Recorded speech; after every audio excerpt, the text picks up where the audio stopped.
年轻人的第一根探针 OG 镜头。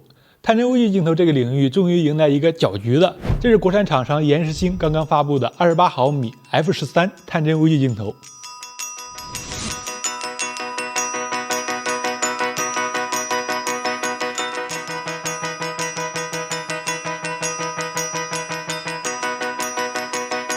各位好，欢迎回到麦科技，我是张帅波。4000！探针 OG 镜头之前我视频里也用过，但是呢，一直没有下定决心自己也买一根。最大的原因是我的使用频率没有高到让我愿意花1万多块钱买一颗特种镜头。要是卖4000多的话，我这个年轻人可是要圆梦啊！第一眼看到收纳箱，并没有想象中的那么长，打开以后分体的，这个部分就叫底座吧，它是不防水的，一根数据线。这是防水的镜头部分，使用的时候镜头和底座螺丝对准，拧死，完成。我拿的是索尼 E 卡口，像佳能的 RF、EF、尼康的 Z、马来松的 L， 还有 PL 卡口全部都有。卡口部分完全不用担心，基本参数呢，咱们快速过一下。28毫米焦段，光圈 f13到 f40， 长度 45.7 厘米，重量690克左右，最大放大倍率是2倍，最近对焦距离是 0.481，2倍放大时对焦距离是8毫米，非常近，但是非常出效果。延时星的这个镜头是28毫米的焦段，我觉得28要比24稍微好用一点，因为24焦段有点太广了，容易穿帮。使用的时候是45厘米的长度，幸好呢它可以分体，要不然就真的很难装到包里。分体结构底座部分也是可以单独成像的，大概等效100多的焦段，效果怎么样呢？怎么说呢？应急用用还是可以的。分体以后，延时星还是预留了一些想象的空间，比如说以后把它给换了，换成其他的版本，有可能啊。这个镜头是广角微距，常规的微距画面也能拍，但是它更多的设计像镜头段防水、全金属结构抗噪。蓝宝石材料保护镜片，还有前面5瓦的补光灯，主要是为了让咱们可以拿着它钻各种地方。特别是前面高亮的补光灯，比我想象中用的要频繁很多。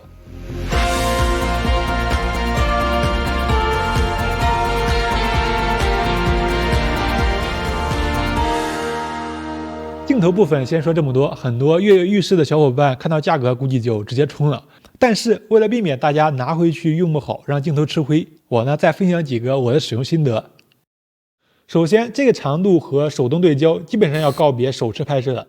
最基础的运镜是我之前提到的，相机镜头不动，固定在这儿，产品动，比如说我可以把相机固定，确定好对焦，然后光线移动，扫光，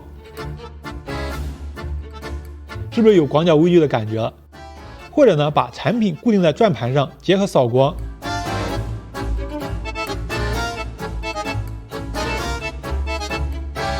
也可以很有感觉。第二种拍摄方式，大家看的最多，滑轨加镜头平放或者镜头倾斜一点。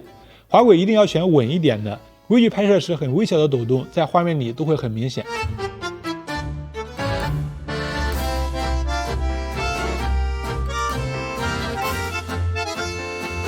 排除掉上机械臂或者跟焦这种极限操作，我觉得最出片的是这样垂直拍摄。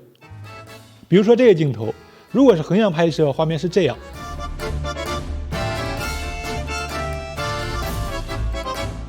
而竖向拍摄呢，可以顺着杯口往杯子里面倒水了。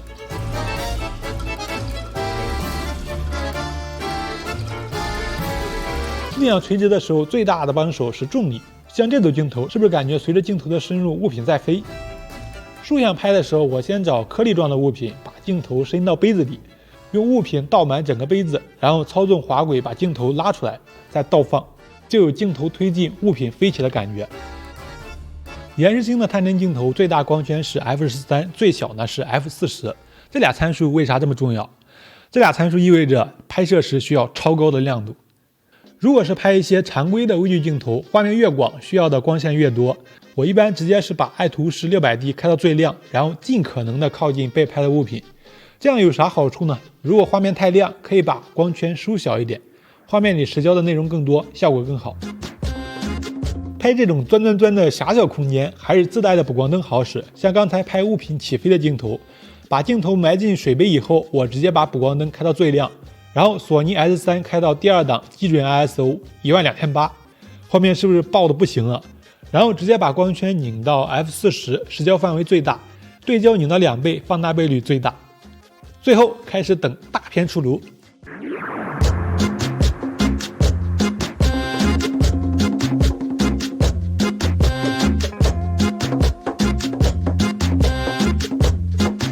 就像我开头说的，4000左右的价格，年轻人的第一颗探针微距，延时性28毫米探针微距，大幅拉低了探针微距镜头的把关门槛。接下来向数码评测美式制作忽悠甲方与甲方友好合作，彰显拍摄实力，估计会大量出现这颗镜头的拍摄画面。但是呢，降低门槛并不代表着没有门槛。用好探针微距镜头需要一定的拍摄技巧积累，需要高亮的摄影灯，需要有滑轨。最好还要有 ISO 超级高、画质还不错的全画幅相机。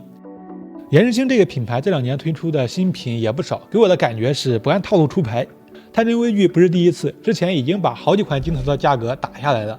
这次探针微距如果出圈，其他厂商估计会感受到压力，快点卷起来吧！我还想买几颗便宜的镜头。OK， 以上就是本期视频的所有内容了。如果你有关于探针微距和微距拍摄的任何问题，欢迎在评论区留言。感谢大家的一键3连，咱们下期视频见。